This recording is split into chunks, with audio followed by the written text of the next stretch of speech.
I mean, look, I'm just out there right now making stuff up every day, eating at a restaurant every day. I don't know what I'm doing.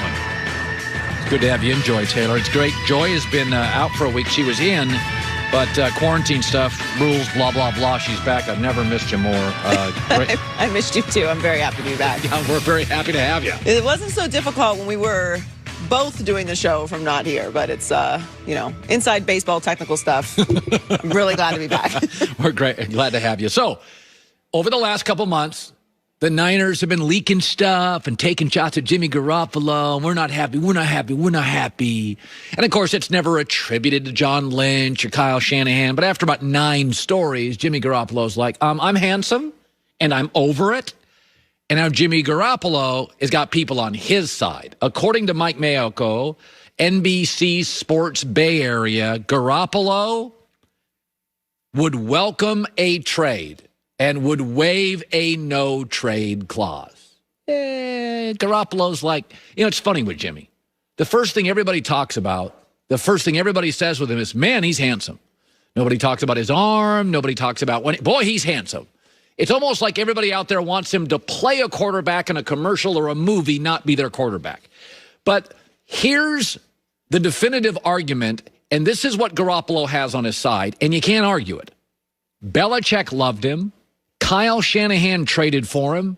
And the Niners, with a great roster, stink when he doesn't start. Listen, we all know there's 6 great quarterbacks in this league. We all know. You can put them in any order. I don't care.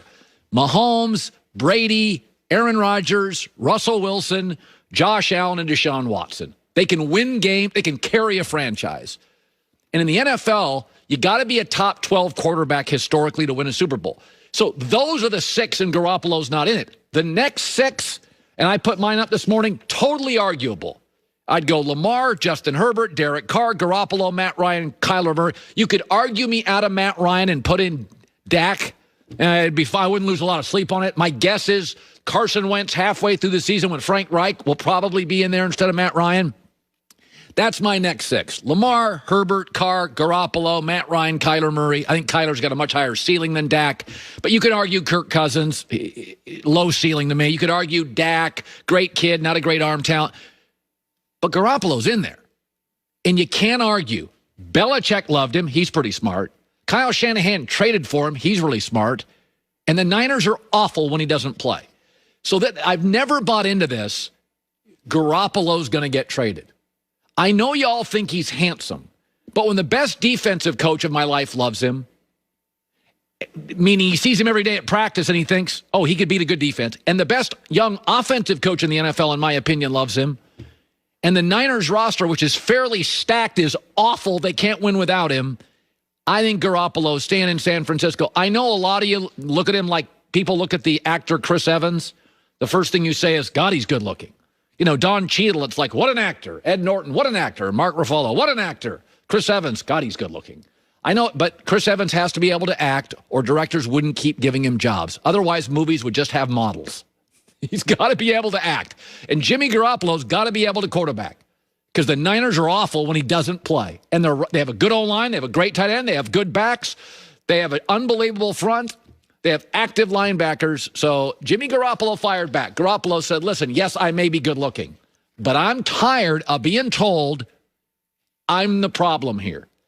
Because in my only year of starting, Jimmy Garoppolo in his life has had 1 full year of starting. Let's review. 69% completion percentage, 101 passer rating, 2-to-1 touchdowns to picks. And Garoppolo's tired of it, and he's got a right to be tired of it. So I watched a lot of NBA over the last 3 days. And we are moving into a space before we get to the real exciting NFL free agent stuff. We got some NBA stuff to talk about here. We're getting real close to the All-Star break, which, of course, is the game nobody this year wants to play. So Joy and I have talked about this in the last several years. 3 words, go for it. I watched the Boston Celtics twice over the last 3-4 days. Boston would make an accountant proud. They're frugal. They develop players. They draft well. They're smart. They did everything right. They got the smart head coach. They win every trade. And I watched them yesterday blow a lead to a very average team, the New Orleans Pelicans. And my takeaway is this morning the Celtics are 6th in the East. Their roster doesn't have a legitimate big. Kemba Walker's deteriorating physically, and they don't have enough good players. They've become the Packers. Is that frugal, put their money away, pay off their house. But go look at the last 5 NBA champs. I'll read them for you.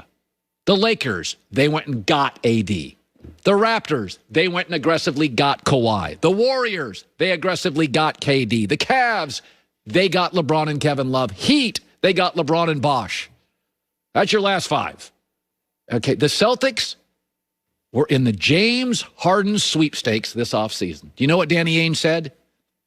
The price is a little too high.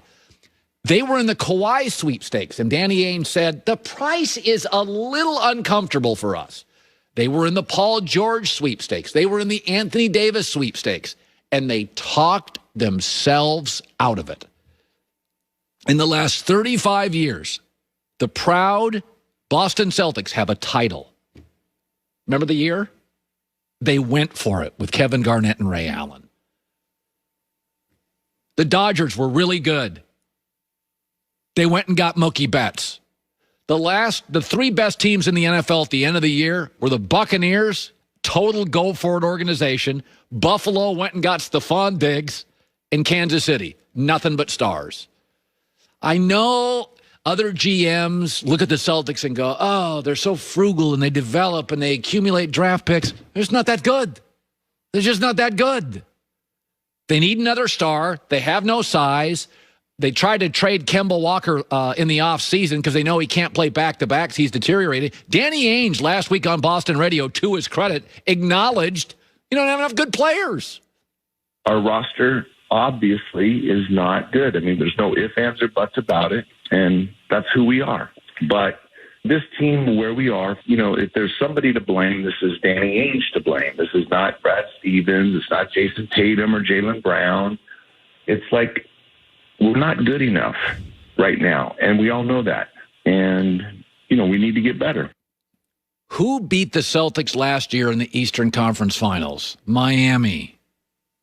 They went for it with Jimmy Butler, which I didn't love. It was kind of a risk. Butler had been hard to get along with, temperamental, struggles with some teammates, and the Heat got to the finals. And I know Brooklyn right now is a complete tinderbox emotionally. It's going to blow up eventually. But right now, this morning, they just went 5-0 on a road trip without Kevin Durant.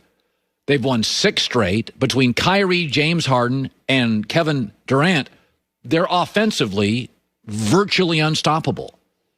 And so, Boston for years, they did everything right. It's so Packers. The right coach, the right draft picks. They win every trade. They developed Jaylen Brown and Marcus Smart, who have some limitations, but they were so patient, and you don't have enough good players. They're not going to be able to beat Milwaukee or Philadelphia in the playoffs because they'll get owned by Embiid and Giannis's size. They're not offensively gifted enough to beat a Brooklyn.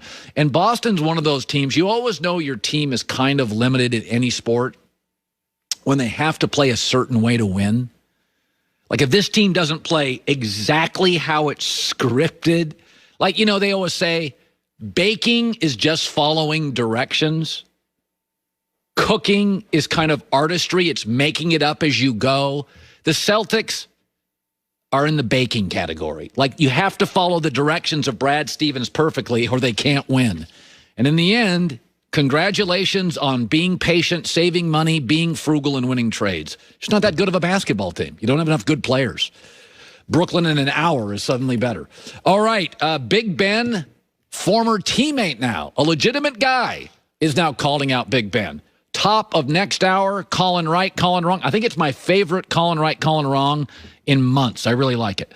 All right, Jersey Mike subs are now in as a sponsor of the Herd. They feed the crew every Wednesday. What's not to love? Convenient, clean, contactless pickup from their app and their online orders. The key to Jersey Mike subs, there's several. Number one, they're authentic bread. Baked fresh daily in all their stores. Also, their juice. The vinegar, the olive oil blended to perfection. The meat stacked piled high, cut fresh every day. Lettuce, tomatoes, nothing packaged here. Every